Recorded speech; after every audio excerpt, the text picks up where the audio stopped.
আসসালামু আলাইকুম। আশা করছি তোমরা প্রত্যেকে ভালো আছো এবং সুস্থ আছো। আমিও আলহামদুলিল্লাহ ভালো আছি। আজকে আমি কেমিস্ট্রির অংশ নিয়ে আসিনি। আজকে আমি এসেছি বায়োলজির অংশ নিয়ে এবং আমি আজকে আলোচনা করব নবম দশম শ্রেণীর নতুন যে সিলেবাস, এই নতুন সিলেবাসের নবম অধ্যায় জৈব অণু এই অধ্যায়টা নিয়ে।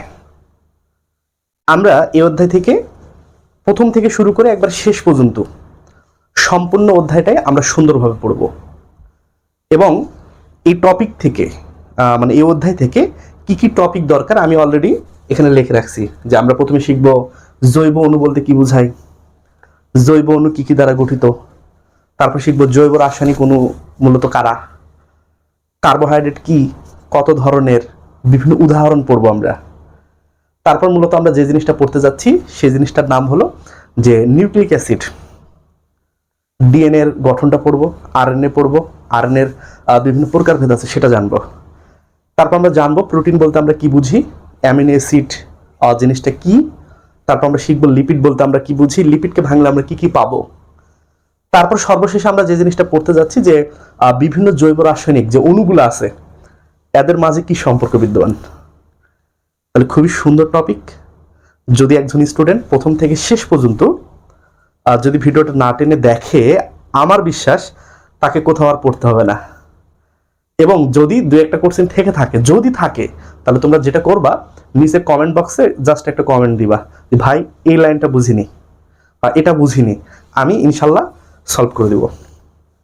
তো তোমরা দেখো যে জৈব অণু, প্রথমে আমরা যে জিনিসটা জানবো এটার একটু সংজ্ঞাটা জানবো। জৈব অণু কি, তার আগে আমি একটু তোমাদের বলি জীব কারা। তোমাদের প্রথম অধ্যায়ের কোর্স এটা আছে, সরি আগে ছিল, পুরনো বইয়ে ছিল। জীব, যাদের জীবন আছে তারাই জীব। সেটা হতে পারে উদ্ভিদ অথবা হতে পারে প্রাণী। তাহলে জীবন থাকলে তাকে আমরা বলছি হলো জীব। মনে রাখবা জীবদেহ গঠনের গঠনে জড়িত অণুকে জৈব অণু বলে। তাহলে আমরা কি দেখলাম, আমরা দেখলাম যে জীবদেহ গঠনে যে সকল অণু জড়িত ওই অণুগুলাকে আমরা কি বলছি, আমরা বলছি হলো জৈব অণু। তাহলে একটা জীবের দেহের গঠনে যতগুলো অণু বা ছোট ছোট উপাদান থাকে এদেরকে আমরা বলছি হলো জৈব অণু। এই জৈব অণু ছোটও হতে পারে, আবার জৈব অণু বড়ও হতে পারে। তাহলে সবগুলা মিলে ছোট বড় অণু মিলে আমরা সেটাকে বলছি কি বলেছি, আমরা জৈব অণু বলেছি। তাহলে মনে রাখতে হবে যে অণু ছোটও হতে পারে, অণু বড়ও হতে পারে, তবে দুটাকে আমরা কি বলছি, জৈব অণু।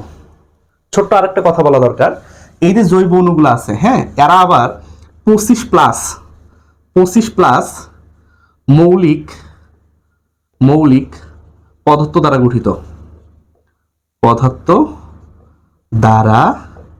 গঠিত। তাহলে পরীক্ষায় তোমাদের যদি কোশ্চেন আসে, বলো তো বাবা এই যে আমরা জৈব অণু পড়তেছি কি দ্বারা গঠিত, তাহলে মৌলিক পদার্থ দ্বারা গঠিত। কতগুলা?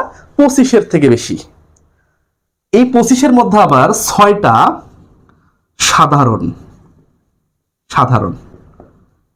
এদের যদি আমরা উদাহরণ বলি, সাধারণের যদি আমরা উদাহরণ বলি, এটার উদাহরণ হলো CHOPS, সপস N। আমি এভাবে মনে রাখি, সপস N। সিতে কি, সিতে হলো কার্বন। এইচতে কি, হাইড্রোজেন।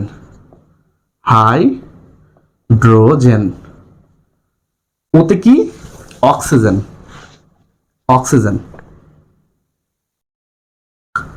পিতে কি, ফসফরাস। এসতে কি, এসতে হলো সালফার। এনতে কি, এনতে হলো নাইট্রোজেন। তাহলে তোমরা মনে রাখবা এই হলো 6টা। তাহলে এই 6টা জিনিস হলো বা মৌলিক পদার্থ হলো ওদের মধ্যে সব থেকে ইম্পর্টেন্ট।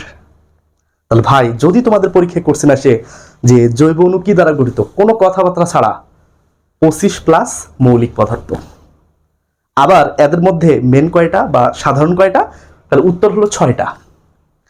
কি আছে, সপস N মানে carbon, hydrogen, oxygen, phosphorus, sulphur, nitrogen. আর একটা কথা বলি, এই 6টার মধ্যে আবার এই কার্বন হলো সবচেয়ে গুরুত্বপূর্ণ। গুরুত্বপূর্ণ, এটা কিন্তু সবচেয়ে বেশি জরুরি এখানে। তাহলে পরীক্ষায় তোমাদের ডিরেক্ট কোশ্চেন আসবে, বলো তো বাবা এই যে আমরা পড়ছি জৈব অণু বা বায়োমলিকুলস, এগুলা গঠনে সব থেকে ইম্পর্টেন্ট মৌলিক পদার্থটার নাম কি? তাহলে ডিরেক্ট আমাদের কথা হলো কার্বন। ঠিক আছে, কার্বন সব থেকে গুরুত্বপূর্ণ। এখন আরেকটা কথা তোমাদের বলি, এই যে জৈব রাসায়নিক অণু, জৈব রাসায়নিক রাসায়নিক অণু, হ্যাঁ এই জিনিসটা একটু জানা জরুরি। জৈব রাসায়নিক অণু কি? আমি একটা কথা লিখি এখানে, প্রথমে লিখি হলো কার্বোহাইড্রেট, কার্বোহাইড্রেট, কার্বোহাইড্রেট। তারপর লিখি হলো যে nucleic acid, nucleic acid, nucleic acid. তারপর প্রোটিন, প্রোটিন। তারপর হলো লিপিড। এই যে চারটা দেখতেছো এদেরকে বলছি আমরা জৈব রাসায়নিক অণু।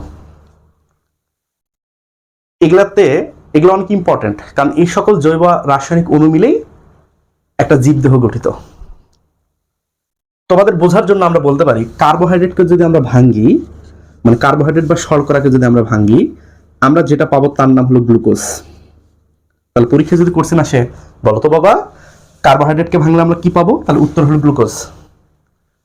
নিউক্লিক অ্যাসিডকে আমরা ভাঙলে আমরা পাবো হলো মনোনিউক্লিওটাইড, মনোনিউক্লিওটাইড, মনোনিউক্লিওটাইড। তোমাদের অনেকের কোশ্চেন আসতে পারে ভাই মনোনিউক্লিওটাইড মানে কি?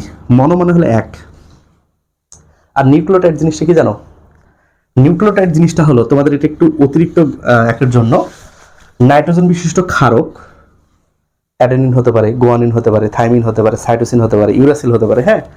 তাহলে নাইট্রোজেন বিশিষ্ট ক্ষারক, এটার সাথে 5 কার্বন বিশিষ্ট একটা সুগার, রাইবোজও হতে পারে, ডিঅক্সি রাইবোজও হতে পারে, এবং এক অণু ফসফেট। এই তিনটা মিলে যে পদার্থটা তৈরি করে তার নাম হলো নিউক্লিওটাইড। তাহলে নিউক্লিওটাইডের কি কি থাকে? নাইট্রোজেন বিশিষ্ট ক্ষারক থাকে, সুগার থাকে, 5 কার্বন বিশিষ্ট আর কি থাকে? ফসফেট। তোমাদের এখন মনে একটা কোশ্চেন আসতে পারে ভাই 5 কার্বন বিশিষ্ট আবার এই জিনিসটা কি? আমি একটু পরে কার্বোহাইড্রেট যখন প্রকারভেদ পড়াবো ওই সময় আমি তোমাদের এটা ব্যাখ্যা করব যে 5 কার্বন বলতে আমরা কি বুঝি। ঠিক আছে, আমি তো সেখানে ব্যাখ্যা করব। আপাতত শুধু মনে রাখো যে 5 কার্বন বিশিষ্ট সুগার, সুগার মানে কি? চিনি। তাহলে এখানে কি আছে? নাইট্রোজেন, সুগার, ফসফেট, এরা মিলে কি করছে? নিউক্লিওটাইড। তাহলে নিউক্লিক অ্যাসিডকে ভাঙলে নিউক্লিওটাইড পাবো। আরেকটা কথা বলি, প্রোটিনকে ভাঙলে আমরা কি পাবো জানো? প্রোটিনকে ভাঙলে আমরা পাবো হলো অ্যামিনো অ্যাসিড, অ্যামিনো অ্যাসিড। এবং লিপিডকে ভাঙলে আমরা কি পাবো জানো? Fatty acid, fatty acid plus glycerol, glycerol. আরেকটা তোমাদের কথা বলি, তাহলে অনেকগুলা গ্লুকোজ মিলে একটা কার্বোহাইড্রেট, তাহলে অনেকগুলা নিউক্লিওটাইড মিলে একটা নিউক্লিক অ্যাসিড, অনেকগুলা অ্যামিনো অ্যাসিড মিলে একটা প্রোটিন, অনেকগুলা ফ্যাটি অ্যাসিড প্লাস গ্লিসারল মিলে কি একটা লিপিড। তার মানে এই জিনিসটাকে বলতে পারি আমরা পলিমার। তার গ্লুকোজের পলিমার কার্বোহাইড্রেট, মনোনিউক্লিওটাইডের পলিমার নিউক্লিক অ্যাসিড, অ্যামিনো অ্যাসিডের পলিমার প্রোটিন, ফ্যাটি অ্যাসিডের পলিমার হলো লিপিড। এখন কথা হলো পলিমার কি? পলিমার হলো অনেকগুলা ছোট জিনিস যুক্ত হয় যদি কোনো একটা বড় জিনিস তৈরি করে। ধরলাম যে X plus Y plus Z বা এগুলো বাদ, অনেকগুলো এক্স, ধরলাম 100 এক্স যুক্ত হয় তৈরি করছে একটা ওয়াই। তাহলে 100 এক্স এর পলিমার হলো এটা। তাহলে অনেকগুলো ছোট উপাদান মিলে যদি বড় কোনো কিছু তৈরি হয় তাহলে ওই বড় জিনিসটাকে বলা হয় ছোট জিনিসের কি? পলিমার। তার মানে অনেকগুলো গ্লুকোজ অণু মিলে যদি কার্বোহাইড্রেট গঠিত হয় তাহলে ওই কার্বোহাইড্রেটটাকে বলা হয় কার পলিমার? গ্লুকোজের পলিমার। তাহলে আমি আশা করছি তোমরা বুঝছো। অথবা অনেকগুলো অ্যামিনো অ্যাসিড মিলে যদি প্রোটিন গঠিত হয় তাহলে বলা হয় যে এই প্রোটিনটা হলো অ্যামিনো অ্যাসিডের পলিমার। ক্লিয়ার ভাই? আরেকটা কথা তোমাদের একটু বলা দরকার, দেখো এই যে কার্বোহাইড্রেটের কথা বললাম, নিউক্লিক অ্যাসিডের কথা বললাম, প্রোটিনের কথা বললাম, লিপিডের কথা বললাম, এগুলা তো এখন আছে পৃথিবীতে, তাই তো? আচ্ছা, পৃথিবীর সৃষ্টির সময় কি এগুলা ছিল? উত্তর হলো না, উত্তর না। তাহলে কথা হলো কিভাবে তৈরি হলো? এই উপাদানগুলো কিভাবে তৈরি হলো? এটার জিনিসটা আমি তোমাদের একটু কোশ্চেন করি, একটু দেখো। করছেন কি ছিল যে পৃথিবী সৃষ্টির সময় জৈব অণু ছিল, জৈব রাসায়নিক অণু ছিল, রাসায়নিক অণু ছিল। এটা হলো কোশ্চিন। উত্তর না, উত্তর না, ছিল না। তাহলে এখন কথা হলো তারা কিভাবে তৈরি হলো? তখন যে ছিল না, তাহলে তারা কিভাবে তৈরি হলো? এটা কোশ্চিন। এটার ব্যাখ্যা হলো ভাই খুব সিম্পল একটা ব্যাখ্যা, মনে রাখবা। বিজ্ঞানীদের আগে ধারণাটা তোমাদের বলি। বিজ্ঞানীরা ধারণা করেন যে আদি পৃথিবীতে, আদি মানে প্রথমের দিকে, আদি পৃথিবীতে অজৈব অণু থেকে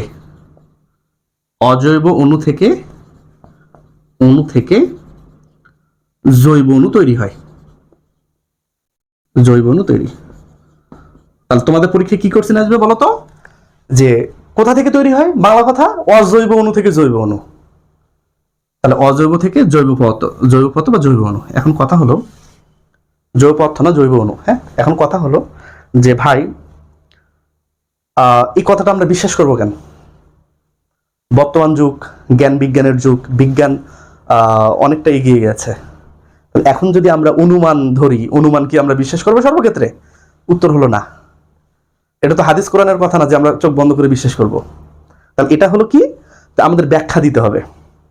তাহলে আমরা যে জিনিসটা এখানে করব সেটা হলো যে বিজ্ঞানীরা 1953 সালে দুজন বিজ্ঞানী, একজনের নাম ছিলেন মিলার, আরেকজনের নাম ছিল উরে।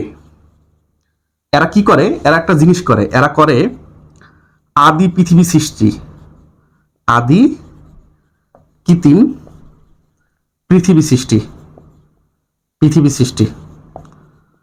এবং আদি কৃত্রিম পৃথিবী সৃষ্টি মানে ছোট্ট করে একটা, যেমন ছোট্ট করে আমরা একটা পৃথিবী তৈরি করি গোলক টাইপ, ঠিক তেমনই এরা একটা ছোট্ট করে একটা পৃথিবী সৃষ্টি করে। এবং সেখানে পৃথিবীর সূচনা লগ্নে যে গ্যাসগুলা ছিল, যেমন মিথেন ছিল, অ্যামোনিয়া ছিল, পানি ছিল, হাইড্রোজেন ছিল, এই গ্যাসগুলাকে সেখানে রেখে দেয়। ঠিক আছে, এই গ্যাসগুলাকে সেখানে রেখে দেয়। এবং কিছুদিন পর, এবং আরেকটা কি করে, এবং এরা বৈদ্যুতিক ডিসচার্জ করে।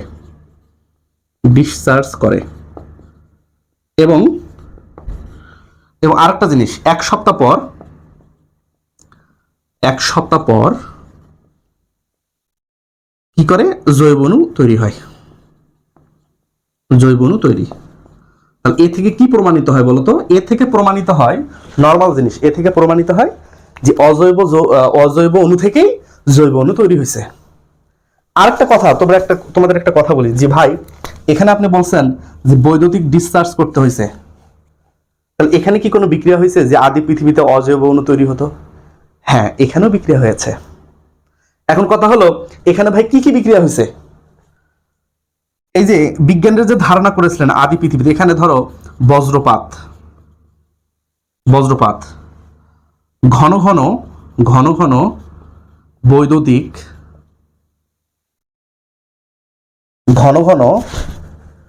বৈদ্যুতিক ঝড়,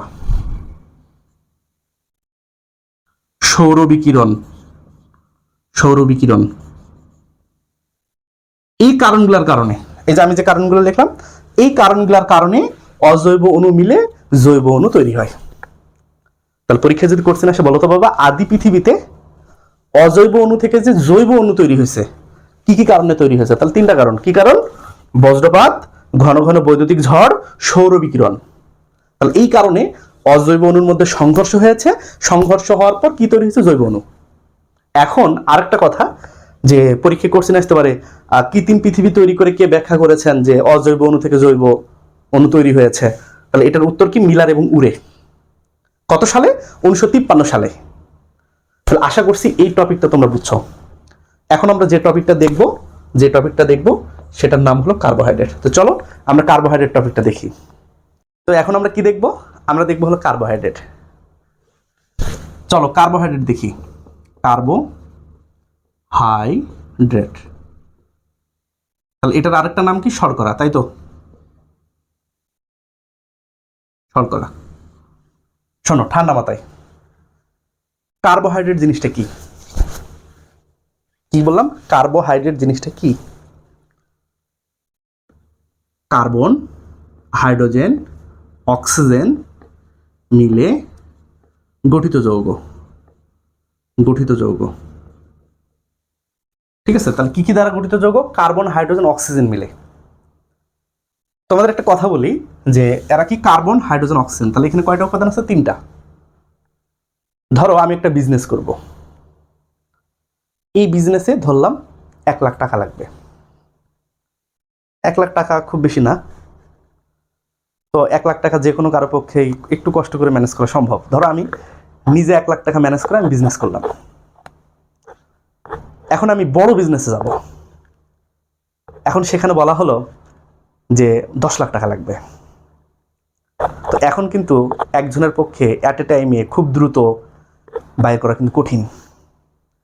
তখন আমি কি করলাম? আমি ধরো পার্টনার নিলাম, যে একজন দিল 4 টাকা, আরেকজন দিল 2 টাকা, আমি দিলাম 4 টাকা, তাহলে 4 4 8 2 কত? 10।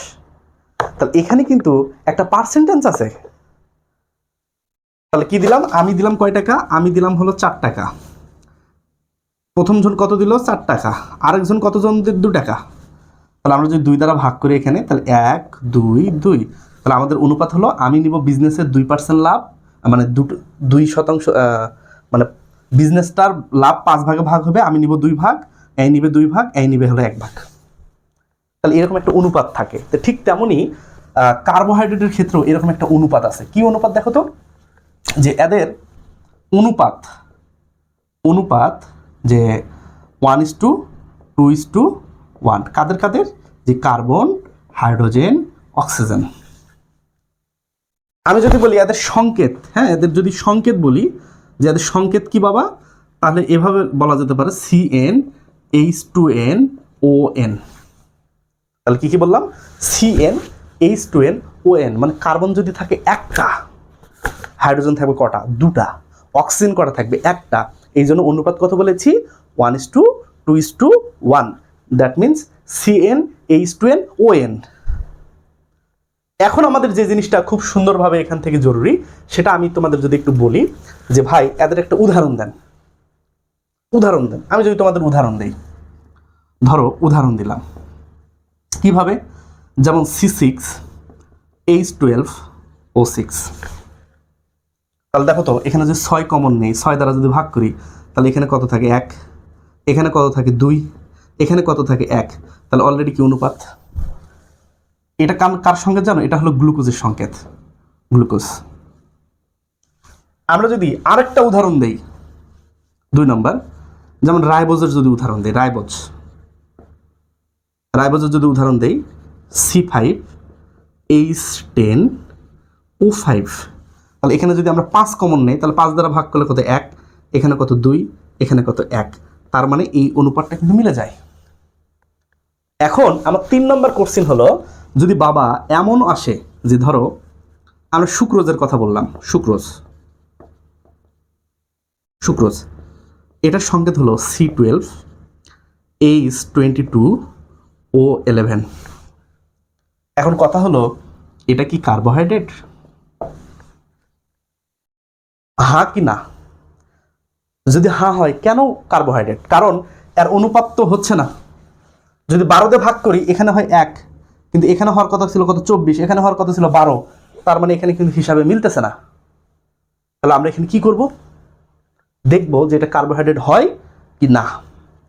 শোনো ভাই, ঠান্ডা মাথায়, নর্মাল দৃষ্টিতে সব যৌগের অনুপাত কিন্তু মিলবে না, ঠিক আছে? সব পদার্থের অনুপাত কিন্তু মিলবে না। তাহলে এটা কিন্তু ব্যতিক্রম, হ্যাঁ। এই ব্যতিক্রমটা আমরা একটু এখন দেখব যে এটা কেমনে ব্যতিক্রম। শোনো ঠান্ডা মাথায় বলি যে এটা মূলত সুক্রোজ মূলত কি দ্বারা তৈরি হয় সেটা জানা দরকার। এই সুক্রোজকে যদি আমরা ভাঙি, এটাকে যদি আমরা ভাঙি, যেমন ধরো গ্লুকোজ গ্লুকোজ এর অনুপাত হলো C6H12O6 plus plus fructose fructose fructose এটার অনুপাত সেম C6H12O6। এরা দুইজন মিলে তৈরি করে হলো সুক্রোজ সুক্রোজ এবং যে জিনিসটা কি হয় যে C12H22O11। এখন কথা হলো যে ভাই এখানে আরেকটা কথা হতে পারে তোমাদের, কারণ তোমরা এই অধ্যায় প্রথম পড়তেছো। ইন্টারভিউতে একটা অধ্যায় আছে তোমাদের কার্বোহাইড্রেট কোষের গঠন কোষ রসায়ন। কোষ রসায়নে গিয়ে তোমরা এই অধ্যায়টা ডিটেলসে পাবা এবং আমারও কিছু ভিডিও আছে, তোমরা ওই অধ্যায় দেখতে পারো। ওখানে কিন্তু কার্বোহাইড্রেট নিয়ে ডিটেলসে আলোচনা আছে। তো ওখানে একটা জাস্ট আমি কিছু কথা বলি এখানে, যে এই যে তোমরা দেখতেছো গ্লুকোজ, এতে দেখতেছো ফ্রুক্টোজ, হ্যাঁ ওখানে তো ডিটেলসে পড়বো, আপাতত একটু পড়ো। ধরো এই দুটা কিন্তু দেখো আণবিক সংকেত এক, মানে সংকেত দুটারই এক। এটাও C6H12O6, এটাও সেম। তাহলে ভাই দুটো আলাদা কেমনে? যেমন আমার নাম হলো মেহেদি হাসান কাজল, আমার বোনের নাম হলো মেহনাজ। ধরে নিলাম যে আমার বাবা আমাদের দুইজনকে টাকা দিচ্ছে। ধরে নিলাম আমরা ছোটবেলায় মনে আছে মা 1 টাকা দিতেন, 8 আনা দিতেন, এগুলো নিয়ে আমরা দোকানে যেতাম। তখন 8 আনাতে অনেক কিছু পাওয়া যেত, 4টা চকলেট পাওয়া যেত, ঝাল চকলেট, খুব সুন্দর। আমি যদি বলি ধরো আমার বাবা টাকা দিলেন, আমাকে দিলেন 5 টাকা, আমার বোনকে দিলেন 5 টাকা, টাকার মান কিন্তু সেম। আমার বোনের টাকাটা হলো পয়সা আর আমার টাকাটা হলো 5 টাকার নোট। এখন কথা হলো আমার বোনের টাকা পয়সা, আমার টাকাটা নোট, দুটা টাকার মান একই কিন্তু দুটা টাকা দেখতে আলাদা। তাহলে আণবিক সংকেত এক, গাঠনিক সংকেত আলাদা, দেখতে এক, মান এক কিন্তু দেখতে আলাদা। ঠিক তেমনই এদের আণবিক সংকেত এক কিন্তু গঠন আলাদা। এই গঠন আলাদা হওয়ার কারণে দুটো আলাদা জিনিস। শুধু আণবিক সংকেত এক, মানে এটাও ধরো 5 টাকা, এটাও 5 টাকা, ধরে নিলাম এটা পয়সা আর এটা ধরলাম নোট, তাহলে দুটার মধ্যে কি আলাদা? এখন কথা হলো ভাই যে আমরা তো যোগ বিয়োগ পারি, কিন্তু আপনি কি যোগ বিয়োগ ভুল করছেন কিনা? কার্বন এখানে 6টা, এখানে 6টা, এখানে 12টা, ঠিক আছে। হাইড্রোজেন এখানে 12, এখানে 12, তাহলে এখানে হয়তো 24টা, আপনি লিখছেন 22টা। আবার অক্সিজেন এখানে 6টা, এখানেও 6টা, আপনি এখানে লিখছেন 11টা। ভাই কোনো ভুল করছেন কিনা? এখন উত্তর হলো আমি এখানে ভুল করিনি। তার একটা কারণ আছে। কি কারণ আছে শোনো। মনে করো যে ধরো আমাদের প্রত্যেকেরই বাবা হয় জব করে, নয়তো কাজ করে, কিছু না কিছু করে। যাদের বাপ করে না তাদের মা করে, কিছু করে ইনশাল্লাহ, না হলে তো সংসার চলবে না, তাই তো। অথবা বড় ভাই করে, হোয়াট এভার, যেই চালাক সংসার তো চালাই। ধরো উনি প্রতি মাসে ইনকাম করে ধরলাম 40,000 টাকা। সে এই যে 40,000 টাকা যে ইনকাম করে, আচ্ছা বলো তো ভাই, এই ইনকামটা করতে গেলে তাকে অবশ্যই কিছু টাকা ব্যয় করতে হয় কিনা? সকালবেলা অফিসে গেল, আবার অফিস থেকে আসলো, হয়তো দুপুরে 2টা চা নাস্তা খেলো, হয়তো বন্ধু বান্ধবের সাথে একটু আড্ডা দিল। তাহলে নিশ্চিত এই 40,000 টাকা ইনকাম করতে গিয়ে দেখবা মাসে 5,000, 6,000, 7,000 টাকা ব্যয় হয়ে যাচ্ছে। ঠিক তেমনই এই দুটা জিনিস যখন পরস্পরের সাথে অ্যাড হবে তখন এদেরও কিছু ব্যয় আছে। দেখো এটা কিন্তু আলাদা একটা জিনিস, এটা আলাদা একটা জিনিস, দুটা মিলে যখন এক জায়গায় হচ্ছে এদের মাঝে একটা বন্ধনী তৈরি হয়েছে। এখানে একটা বন্ধনী, এই বন্ধনীটার নাম হলো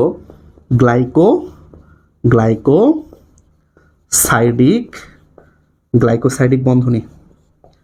এই বন্ধনীটা হওয়ার কারণে এক অণু পানি বেরিয়ে যায়।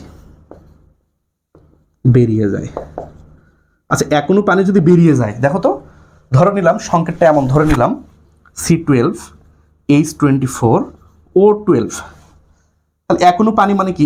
H2O, মানে দুটা হাইড্রোজেন বাদ একটা অক্সিজেন বাদ।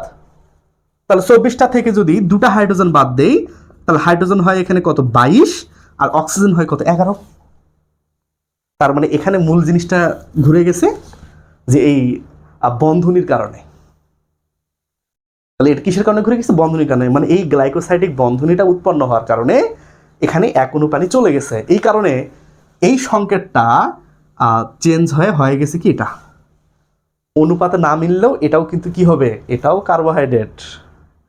তাহলে আমরা সুন্দর একটা জিনিস দেখলাম যে কার্বোহাইড্রেটের অনুপাত এটা, অনুপাত এগুলা মিলে, আর কিছু কিছু অনুপাত মিলে না, তার মধ্যে একটার নাম হলো সুক্রোজ।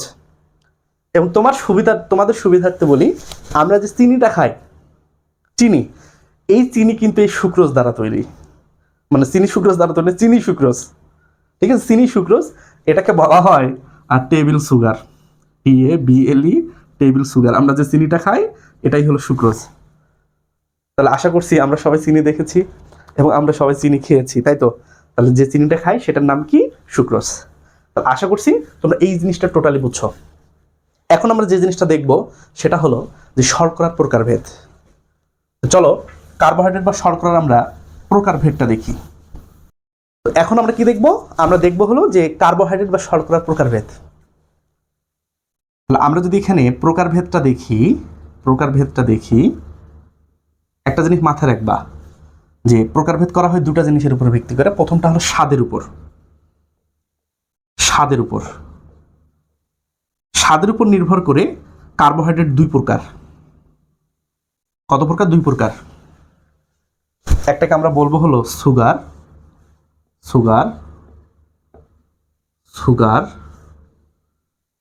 আরেকটাকে আমরা বলবো হলো নন সুগার।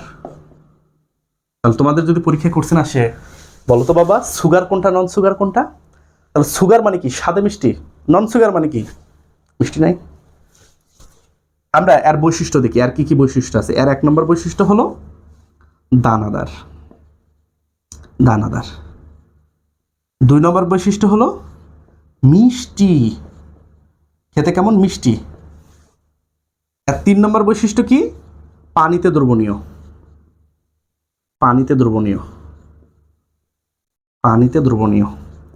এই 3টা জিনিস মাথায় রাখবা। সুগার হলে কি হবে? সুগার হলে হবে মিষ্টি, আর পানিতে ডুবে যাবে, মানে চিনি যদি পানির মধ্যে দেই শরবত হয় না, পানিতে দ্রবণীয়। আরেকটা কি বলছি আমরা? দানাদার। চিনি দেখবা দানা দানা, ইন্ডিয়ান চিনিগুলো দেখবা আরও দানা দানা। যদিও আমাদের অন্য দেশের পণ্যকে আমাদের বর্জন করা দরকার, অবশ্যই আমরা বর্জন করব। আমরা দেশীয় যে জিনিসগুলো হয় সেগুলো খাওয়ার ট্রাই করব। আর যখন একান্তই পারতেছি না, তখন আমরা মূলত অন্য দেশ থেকে যে পণ্যগুলো আসে সেগুলো আমরা ক্রয় করার ট্রাই করব। প্রথমে আমরা কি করব? আমরা দেশি জিনিস কিনবো। আমি বাজার মাঝে মধ্যে যাই, আমি দেশি জিনিস ছাড়া অন্য কিছু কেনার ট্রাই করি না। যদি দেশি পাই, ওই জিনিসটা যদি একটু খারাপও হয়, তাও আমি ওই জিনিসটা কিনি। কারণ দেশের জিনিস কিনলে দেশের কৃষক বাঁচবে, দেশের সব কিছু বাঁচবে, সব কিছু, দেশের টাকা দেশেই থাকবে। এই জন্য আমি চেষ্টা করি যে দেশের জিনিস কিনা। তোমরাও তাই কিনবা। তো এখানে দানাদার। নন সুগার কোনটা? এরা হবে মিষ্টি না, তাহলে এরা কি? মিষ্টি নয়। তাহলে প্রথম কথা। আর কি 2 নম্বর কি?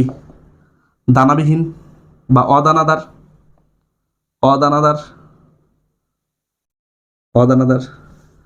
3 নম্বর কি? 3 নম্বর হলো যে পানিতে অদ্রবণীয়।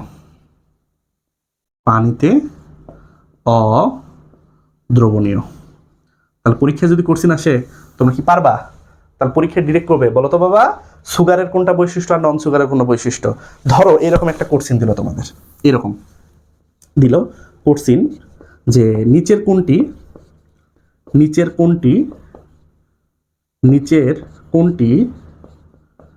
সুগারের বৈশিষ্ট্য নয়। তাহলে নিচের কোনটি কিসের বৈশিষ্ট্য নয়? সুগারের বৈশিষ্ট্য নয়। তাহলে নিচের কোনটি সুগারের বৈশিষ্ট্য নয়? ধরো অপশন এ একটা আছে, অপশন বি একটা আছে, অপশন সি একটা আছে, অপশন ডি একটা আছে। তাহলে অপশন এ দিলাম ধরো অদানাদার, অপশন এতেই ঝামেলা দিলাম, অদানাদার।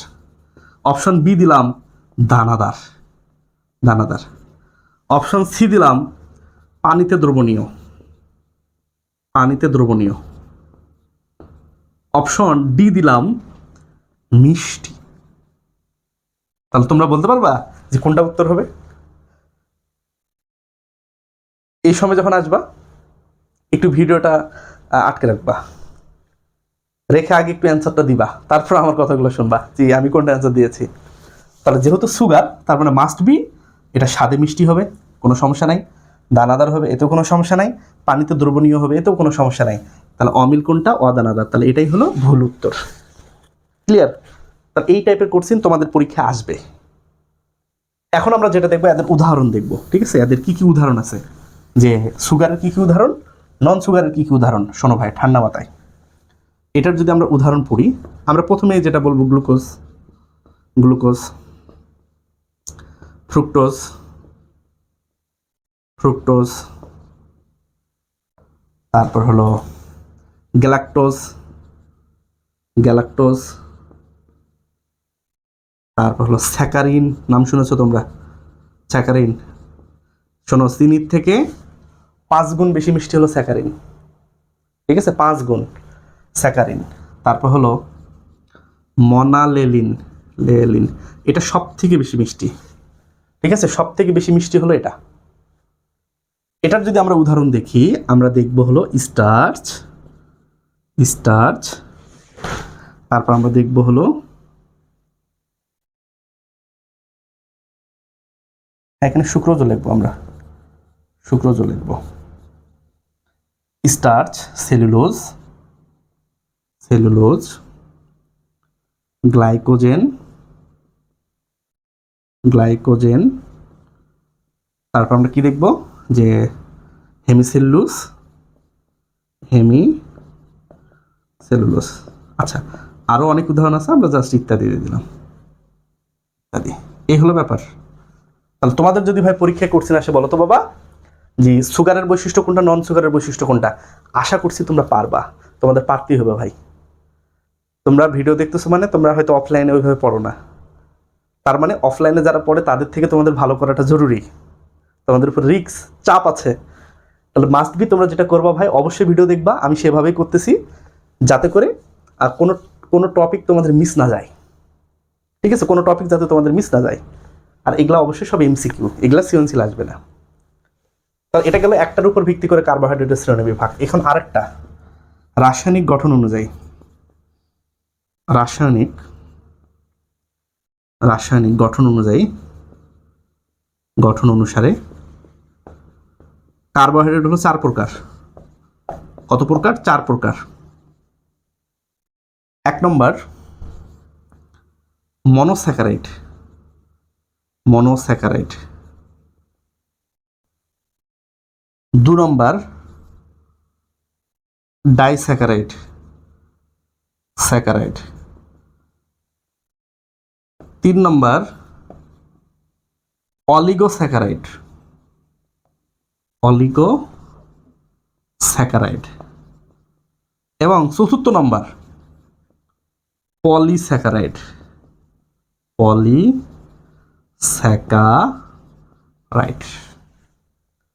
এখন আমরা যে জিনিসটা দেখব, যে মনোস্যাকারাইড বলতে আমরা কি বুঝি, ডাইস্যাকারাইড বলতে আমরা কি বুঝি, অলিগোস্যাকারাইড বলতে আমরা কি বুঝি, এই জিনিসগুলো আমরা এখন ভালোভাবে দেখব।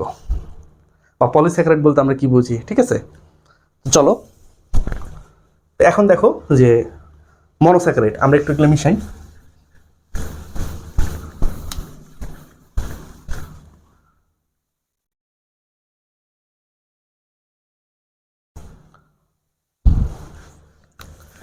তাহলে আমরা কি দেখবো, মনোস্যাকারাইড, মনোস্যাকারাইড। শোনো, খুবই ঠান্ডা মাথায় এই টপিকটা পড়তে হবে। হ্যাঁ, এই টপিকটা অনেক ইম্পর্টেন্ট, খুবই ইম্পর্টেন্ট। মনোস্যাকারাইড, স্যাকারাইড মানে হলো চিনি। মনো মানে কি জানো? এক। মনো মানে কি? এক। তার মানে একটা চিনি। তাহলে এক, মনো মানে এক। তাহলে এটার যদি আমরা সংজ্ঞা দেখি, তাহলে মনে রাখবা, যে সকল কার্বোহাইড্রেটকে, যে সকল কার্বোহাইড্রেটকে, কার্বোহাইড্রেটকে হাইড্রোলাইসিস করলে, হাইড্রোলাইসিস করলে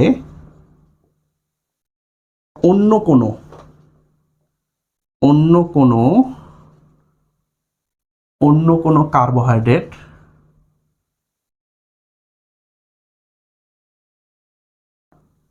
কার্বোহাইড্রেট কার্বোহাইড্রেট পাওয়া যায় না, পাওয়া যায় না, তাকে মনোস্যাকারাইড বলে, মনোস্যাকারাইড বলে। তোমাদের হয়তো অনেকের এই জিনিসটা নাও বুঝতে পারো যে ভাই এটা কি বললেন, কোথায় হাইড্রোলাইসিস করব আর কোথায় কি করব আমরা কিছু বুঝতেছি না, না বোঝারই কথা, কারণ আমি তো এখনো বুঝাইনি। তাহলে আমি এখন বুঝাবো, দেখো তাহলে যে সকল কার্বোহাইড্রেটকে হাইড্রোলাইসিস করলে অন্য কোনো কার্বোহাইড্রেট পাওয়া যাবে না। আসলেই বোঝাটা একটু টাফ, তাই না? কোনো টাফ না। দেখো তোমরা এখানে আমরা একটু উদাহরণ দেখি, আগে উদাহরণ দেখি, তবে তার আগে একটা কথা বলি আমি তোমাদের, এই জিনিসটা আমি তোমাদের বোঝাচ্ছি একটু পরে, জাস্ট শোনো। এই মনোস্যাকারাইডকে আবার কার্বনের সংখ্যার উপর ভিত্তি করে, সেখানে কটা কার্বন আছে, তাহলে কার্বনের সংখ্যার উপর ভিত্তি করে আমরা অনেকগুলো ভাগে ভাগ করতে পারি। যেমন প্রথমে বলতে পারি আমরা, 1 নম্বর বলতে পারি আমরা ট্রায়োজ। ট্রায়োজ, ট্রায়োজ মানে কি? 3 কার্বন, 3 কার্বন বিশিষ্ট। এটার তাহলে সংকেতটা কি হবে? সংকেত হবে C3, মনে রাখবা C3। তাহলে H কি? ডাবল 6, ও কত হবে? 3, কারণ 1 অণু 2 অণু 1 অণু। এটার উদাহরণ কি জানো? এটার উদাহরণ হলো গ্লিসারঅ্যালডিহাইড, গ্লিসারঅ্যালডিহাইড। আরও আছে ডাইহাইড্রক্সি অ্যাসিটন, আমি একটাই দিলাম। তবে এগুলো একটু মনে রাখবে, এগুলো যদিও বইয়ে নাই, একটু লাগবে, এগুলো একটু এক্সট্রা ইনফরমেশন কিন্তু লাগবে। তাহলে দেখলাম আমরা 3 কার্বন বিশিষ্ট, সেটা কি? ট্রায়োজ। আমরা 4 কার্বন বিশিষ্ট দেখতে পারি, সেটার নাম কি জানো? টেট্রোজ। টেট্রোজ, তাহলে টেট্রোজ মানে কি? 4 কার্বন বিশিষ্ট। এটার উদাহরণ কি? C4H8, ও কি 4। দেখো 4টা 8টা 4টা, মানে সংকেত কি পড়েছিলাম? CnH2nOn, মানে 1 অণু 2 অণু 1 অণু। তাহলে এখানে যদি 4 থাকে, এখানে ডাবল হবে 2 অণু 8, এখানে সিঙ্গেল 1 8 4। এটার উদাহরণ হলো কি জানো? ইরিথ্রোস। ইরিথ্রোস। আর কি আছে তোমাদের? আর আছে হলো যেমন পেন্টোজ। পেন্টোজ, পেন্টোজ মানে কি? 5 কার্বন বিশিষ্ট। এটার উদাহরণ কি জানো? C5H10O5। এটার উদাহরণ হলো আমরা রাইবোজ বলবো, রাইবোজ। ডিঅক্সিরাইবোজও হয় 5 কার্বন বিশিষ্ট, তবে ডিঅক্সিরাইবোজের এই সংকেতটা একটু পরিবর্তন, ওটা ব্যতিক্রম। আমি ওটা তোমাদের যদি কখনো ডিঅক্সিরাইবোজ আসে আমি তখন আলোচনা করব। মূলত এটা ইন্টারের পড়া তো একটু বেশি জটিল, ঝামেলা হয়ে যাবে। তারপর আমি চেষ্টা করব যে আলোচনা করার, যে রাইবোজ আর ডিঅক্সিরাইবোজ আমি কার্বোহাইড্রেটের শেষে হয়তো আলোচনা করব না। 5 নম্বর হেক্সোস। হেক্সোস, হেক্সোস মানে হলো 6 কার্বন। তাহলে এখানে 6 কার্বন মানে C6, মনে রাখবা H12O6, এটা সবচেয়ে জরুরি। হ্যাঁ, এটার একটা উদাহরণ হলো গ্লুকোজ, গ্লুকোজ। আর আরেকটার উদাহরণ হলো ফ্রুক্টোজ, ফ্রুক্টোজ। গ্লুকোজ এবং ফ্রুক্টোজ। এবং সুন্দরভাবে মনে রাখবা হেক্সোস মানে 6, আরও আছে হেপ্টোজ আছে। আচ্ছা, আর না যাই। তাহলে এখান থেকে আমরা কি দেখলাম বাবা? এখান থেকে আমরা দেখলাম যে মনোস্যাকারাইড মানে যাকে হাইড্রোলাইসিস করলে ওটাই পাওয়া যাবে। এখন আমি জিনিসটা বোঝানোর ট্রাই করি, যদি এখানে যদি তোমরা শতভাগ না বুঝো তাহলে ডাইস্যাকারাইডে গিয়ে শতভাগ বুঝবা। দেখো এই যে গ্লুকোজ, এই গ্লুকোজকে যদি আমরা ভাঙি তাহলে শুধু গ্লুকোজই পাবো, বা ফ্রুক্টোজকে যদি আমরা ভাঙি শুধু ফ্রুক্টোজই পাবো, অন্য কিচ্ছু পাবো না। তাহলে যদি ওটাকে ভাঙলে শুধু ওটাই পাওয়া যায়, অন্য কিছু না পাওয়া যায়, তাহলে উক্ত জিনিসটাকে বলছি আমরা মনোস্যাকারাইড। আরেকটা কথা বিশেষ দ্রষ্টব্য একটা দেই, যে মনোস্যাকারাইডকে স্যাকারাইডকে জটিল শর্করা গঠনের একক বলে। তাহলে জটিল শর্করা গঠনের কি বলা হয়? একক। এখন কথা হলো এটা আবার কি ভাই? জটিল শর্করা গঠনের একক এটা কি? আচ্ছা, এই লাইনটা আমরা ডাইস্যাকারাইডে গিয়ে দেখি ভালোভাবে। ডাইস্যাকারাইডটা না হলেও এটাও তোমরা ক্লিয়ার হবে না, ডাইস্যাকারাইডও ক্লিয়ার হবে না। তাহলে 2 নম্বর টপিক কি? ডাইস্যাকারাইড। ডাইস্যাকারাইড, একটু কলমটা দাও তো, লাল কলমটা দাও তো। স্যাকারাইড। তাহলে ডাইস্যাকারাইড মানে কি বাবা? আমরা মনে রাখবো ডাইস্যাকারাইড, সরি কলম পকেটে আছে। ডাইস্যাকারাইড কি, এই দেখো, তাহলে এটা ছিল মনোস্যাকারাইড, এটা হলো ডাইস্যাকারাইড। শোনো, ডাইস্যাকারাইড মানে যাকে ভাঙলে যে সব বা যে সকল কার্বোহাইড্রেটকে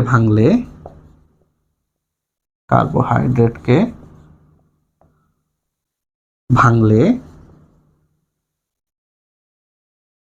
ভাঙলে দুটা মনোস্যাকারাইড পাই,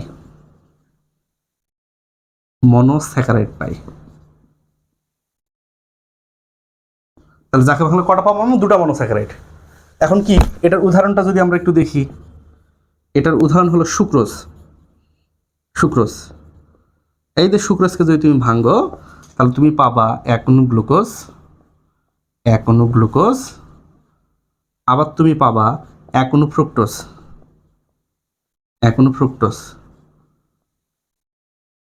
তাহলে দেখো, এই যে গ্লুকোজ এটাও কিন্তু মনোস্যাকারাইড, এই যে মনোস্যাকারাইড, আবার এই যে ফ্রুক্টোজ এটাও কিন্তু মনোস্যাকারাইড।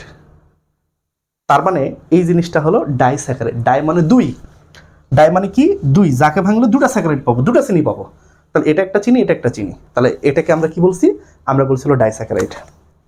তো আশা করছি মনোস্যাকারাইড এবং ডাইস্যাকারাইড তুমি বুঝে গেছো।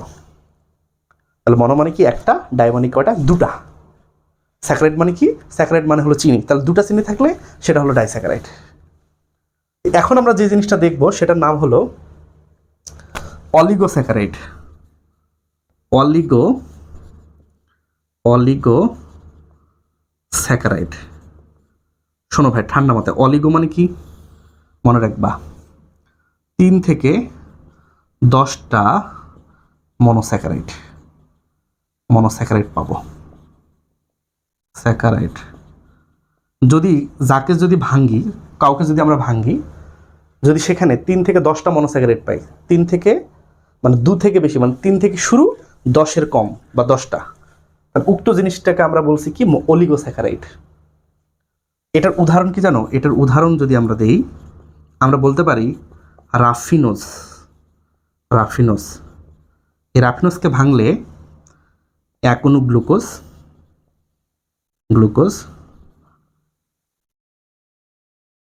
এক অণু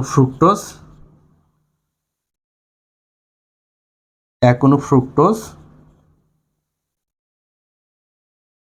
এবং এক অণু গ্যালাক্টোজ পাবো।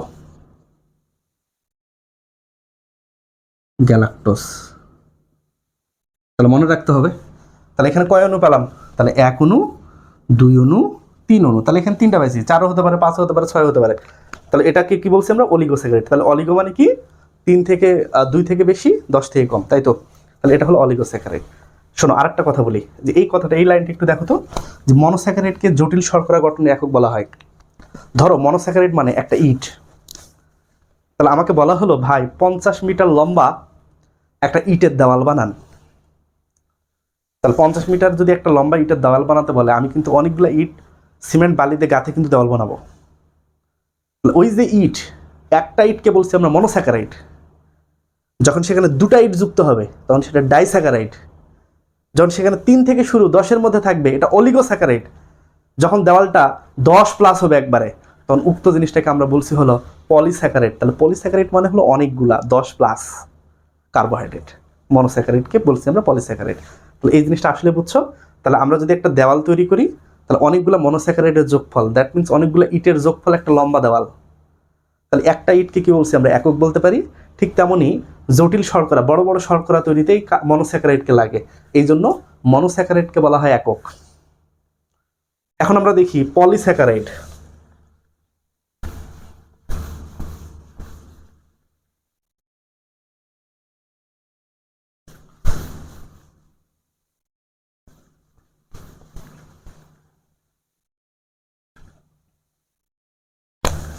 পলিস্যাকারাইড।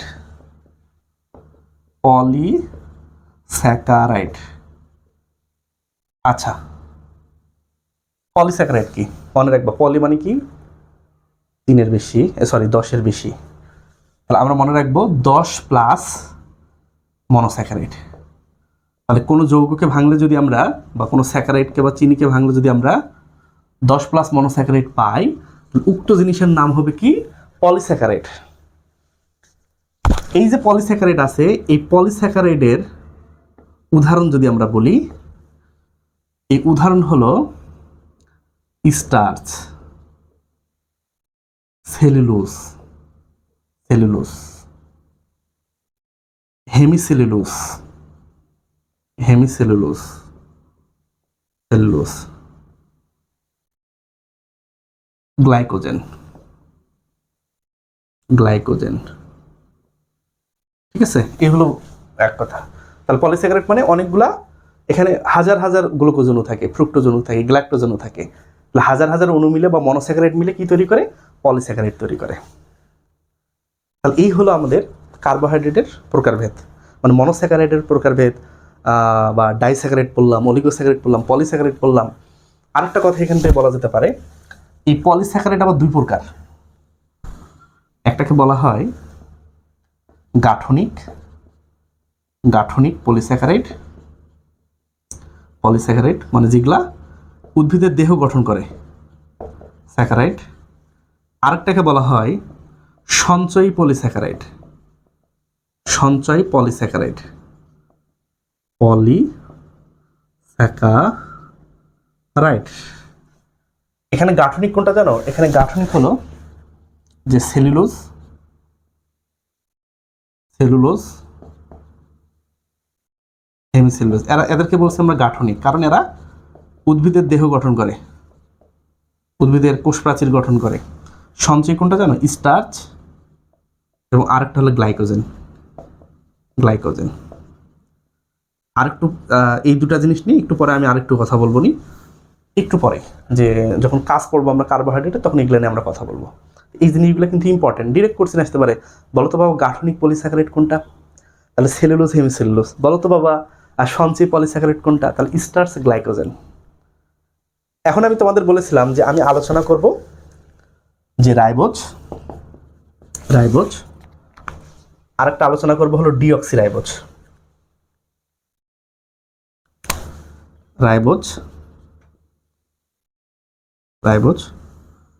আরেকটা বলেছিলাম ডিঅক্সি, ডিঅক্সি রাইবোজ। আচ্ছা শোনো, ডিঅক্সিরাইবোজ, আমি আগে একটু রাইবোজের সংকেতটা লিখি। তাহলে এটা কি? C5H10O কত 5, ঠিক আছে। তাহলে এটার গঠন হলো CHO 2 3 4 CH2OS, hydroxyl, hydroxyl, hydroxyl, hydrogen, hydrogen. দেখো কার্বন কটা আছে? 1 2 3 4 5, তাহলে কার্বন 5টা। হাইড্রোজেন কটা আছে? 1 2 3 4 5 7,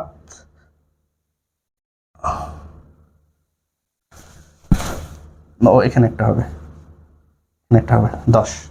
অক্সিজেন কটা আছে? 1 2 3 4 5। এটা নিয়ে, এটা কি? এটা হলো রাইবোজ, এখানে কোনো ঝামেলা নাই।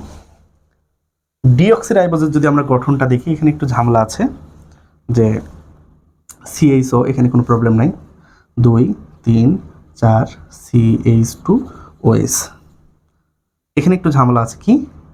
আমরা যদি আগের গঠনটা দেখি, দেখো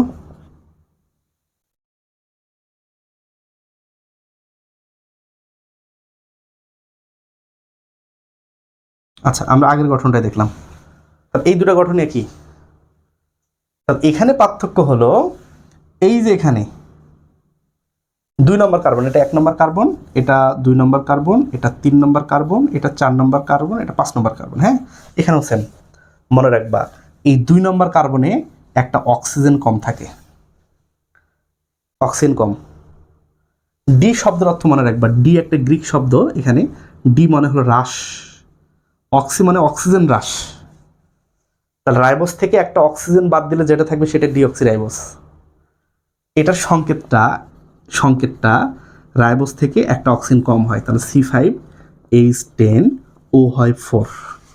তাহলে এখানে যে জিনিসটা জরুরি ভাই, এখানে O4 হলো কেন? কারণ এখানে দেখো 2 নম্বর কার্বনে একটা অক্সিজেন নাই, এই জন্য এর নাম হলো ডিঅক্সিরাইবোজ। মূলত রাইবোজ থাকে আরএনএতে আর ডিঅক্সিরাইবোজ থাকে ডিএনএতে বা ডিএনএর গঠনে।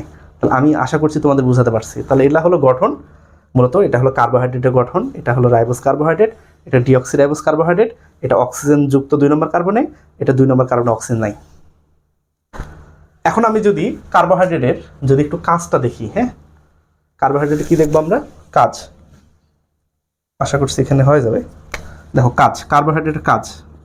শোনো ভাই, বইয়ে তোমাদের কার্বোহাইড্রেট যখন তোমরা পড়বা, সুন্দর করে এখানে 3টা কথা লেখা আছে।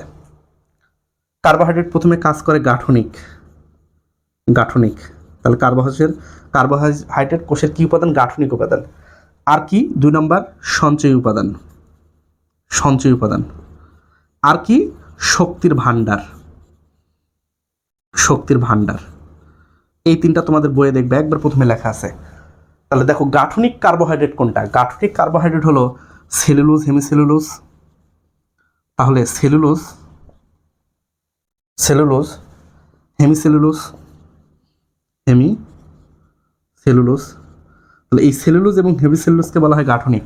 তোমরা মনে রাখবা, কোষ প্রাচীরের গঠন, উদ্ভিদ দেহের কোষ প্রাচীরের গঠনে 40% সেলুলোজ থাকে, সবচেয়ে বেশি। এটা প্রধান কোষ প্রাচীর গঠনে প্রধান উপাদান হলো সেলুলোজ। সঞ্চয় উপাদান কোনটা? সঞ্চয় উপাদান আছে 2টা, একটা হলো স্টার্চ, আর একটার নাম কি? গ্লাইকোজেন।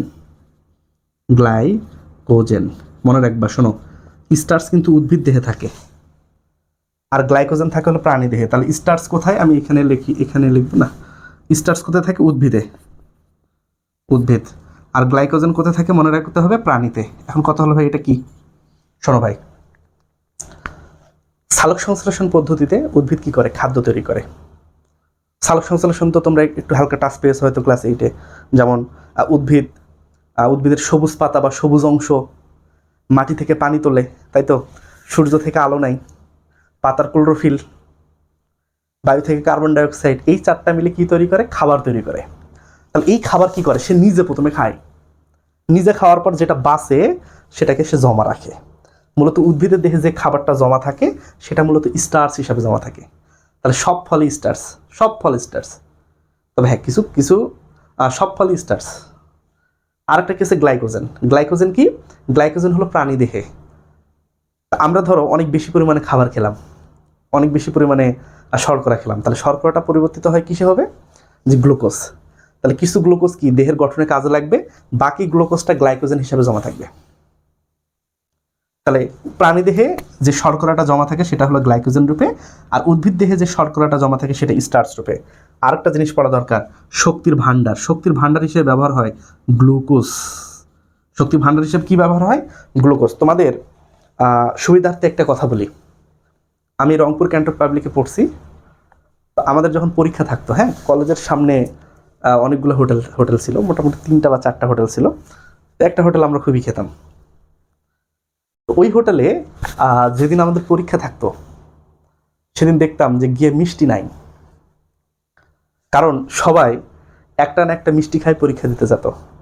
কারণ সবার এক ছিল কি, সবাই মোটামুটি জানতেন যে মস্তিষ্কের একমাত্র খাবার হলো গ্লুকোজ। তার মানে মস্তিষ্ক কি খায়? গ্লুকোজ খায়, এবং এই গ্লুকোজ থেকে শক্তি পাই, তাই তো? তাহলে মস্তিষ্কের খাবার যদি গ্লুকোজ হয়, আর আমরা জানি যে চিনি বলো, মিষ্টি বলো, এগুলোকে ভাঙলে আমরা কী পাবো? Carbohydrate, glucose. তাহলে গ্লুকোজ ডিরেক্ট যদি মাথায় কাজ করে, তার মানে এগুলা খেলে অবশ্যই মাথা বেশি কাজে দিবে। হ্যাঁ, যদিও পরীক্ষা ভালো হবে কিনা সেটা নির্ভর করবে তোমার প্রিপারেশনের উপর, কিন্তু অনেকটাই মাথাকে ব্যালেন্স করে কোনটা? গ্লুকোজ। এই হলো তোমাদের কার্বোহাইড্রেট, ঠিক আছে? আরও আছে কার্বোহাইড্রেট কাজ, যেমন হাড়ের সন্ধিস্থলে লুব্রিক্যান্ট হিসাবে কাজ করে, কোএনজাইমের গাঠনিক উপাদান হিসাবে কাজ করে, ক্রেব চক্র বা বিভিন্ন চক্রে গুরুত্বপূর্ণ ভূমিকা পালন করে। তাহলে আমাদের কার্বোহাইড্রেটটাও কিন্তু আমাদের শেষ।